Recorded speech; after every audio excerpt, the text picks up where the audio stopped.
नगरपालिकेबाहेर थाळे आंदोलन केलेलं आहे। गेली 3 महिने झालं पाठपुरावा करून आमचा युवा सहकारी एक आबतोय की फुल मार्केट जिथं आहे परवानगीने तिथं भरलं जातं, फुल मार्केट तिथं भरावं।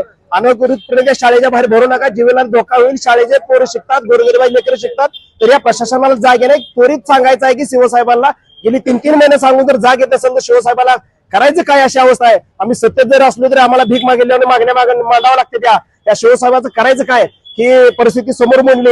येत्या काळात आमच्या शिवसेनेच्या पदाधिकाऱ्यांनी किंवा खासदार नेत्यांनी ज्योतिताई वाघमारे यांनी जरी फोन करून त्यांना फरक पडत नसेल तर त्यांना शिवसेनेच्या भाषेमध्ये आता उत्तर दिलं जाईल।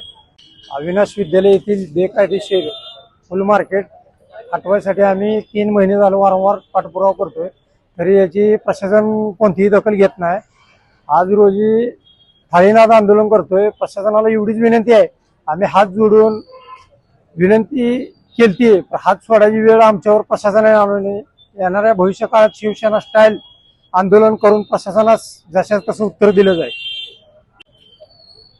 आमचे ओबीसी सेलचे शहर प्रमुख शिवसेना पक्षाचे श्री सचिन देवमारे यांच्या माध्यमातून सीओ साहेबांना एक 3-4 महिन्यापूर्वी पत्र देण्यात आलं होतं की आता जे फुल मार्केट बसवलेलं आहे ते बेकायदेशीर आहे। त्या ग्राउंडच्या शेजारी एक नगरपालिका शाळा पण आहे। ते शाळा शिकत असताना ह्या फुल मार्केटच्या आवाजाने किंवा तिथल्या गर्दीमुळे तिथल्या पोरांचं नुकसान होत आहे आणि तो रस्ता एवढा वाहतुकीचा आहे की ह्याच्या अगोदर त्या ठिकाणी कितीतरी ऍक्सिडेंट झालेले। ह्याच्यात जर पुढे जीवितहानी झाली तर ह्याची जबाबदारी कोणाची हे सुद्धा निदर्शनास सीओ साहेबांच्या आणून दिलं होतं।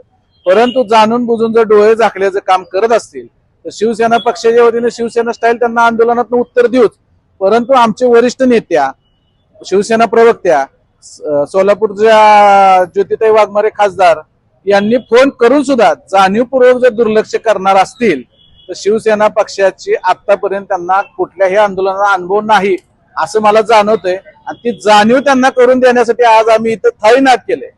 भविष्यात आम्ही कुठल्या प्रकारचं आणि कशा प्रकारचं आंदोलन करेल याची त्यांना भनक सुद्धा लागणार नाही। त्या सर्वस्वी गोष्टीला जबाबदार नगरपालिका प्रशासन असेल।